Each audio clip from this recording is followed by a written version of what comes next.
Hello សួស្តីអ្នកនរគ្នាថ្ងៃនេះខ្ញុំមកបរៀនទាក់ទងជាមួយនឹង Excel ណាអ្នកនរគ្នាអញ្ចឹង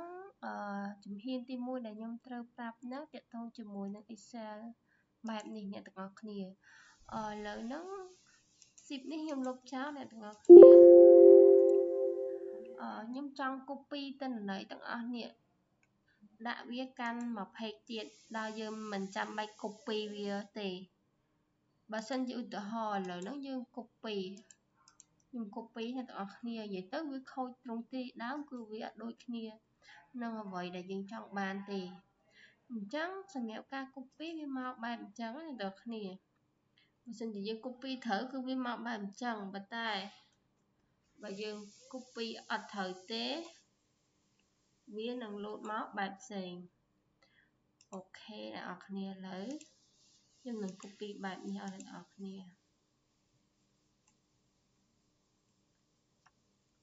Ctrl C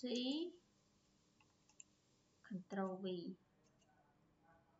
ឃើញអ្នកទាំងអស់គ្នាអាហ្នឹងបើសិនជាយើង copy អត់ត្រូវវាលោតមកបែបអញ្ចឹងហើយវាខុស font អក្សរឬក៏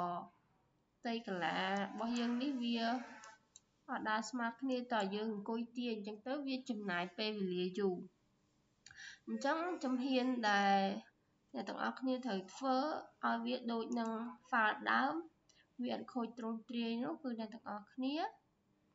ចូលមកកាន់ពាក្យដែលខ្ញុំបង្ហាញអ្នកទាំងអស់គ្នាឥឡូវនេះខ្ញុំលុបអាចាស់នេះចោលសិនកុំឲ្យយើងច្រឡំយើងចុចកន្លែងម៉ៅកន្លែងថ្ងៃខែនេះមួយមកខាងក្រោមហ្នឹងហើយចុច mouse ស្ដាំបន្ទាប់មកអ្នកទាំងអស់គ្នាយកពាក្យថា remove or copy អញ្ចឹងអ្នកទាំងអស់គ្នាចុចលើនឹងមួយមក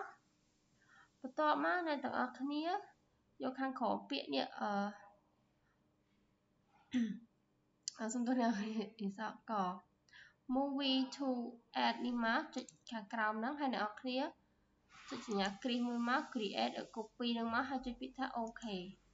អញ្ចឹងវាលោតមកអ្នកនរគ្នានេះទី1អានេះទី2គឺវាលោតមកហើយអញ្ចឹងទម្រង់របស់វាហ្នឹងគឺដូចទាំងទី1ទាំងអស់គឺអត់មានខូចទ្រង់ទ្រាយទេអញ្ចឹងអ្នកទាំងអស់គ្នាអាចធ្វើតាមវិធីសាស្ត្ររបស់ខ្ញុំនឹងបានហើយកន្លែងនេះអ្នកទាំងអស់គ្នាអាចកែដាក់ថ្ងៃខែផ្សេងហើយយកពាក្យ rename ទៅអាចកែដាក់ថ្ងៃខែផ្សេងខែ7អីផ្សេងទៅហើយអ្នកទាំងអស់គ្នាអាចលុបចោលនៅកន្លែងនោះបានអញ្ចឹងសម្រាប់វីដេអូខ្ញុំគឺមានតែប៉ុណ្្នឹងឯងអ្នកទាំងអស់គ្នាសូមអរគុណ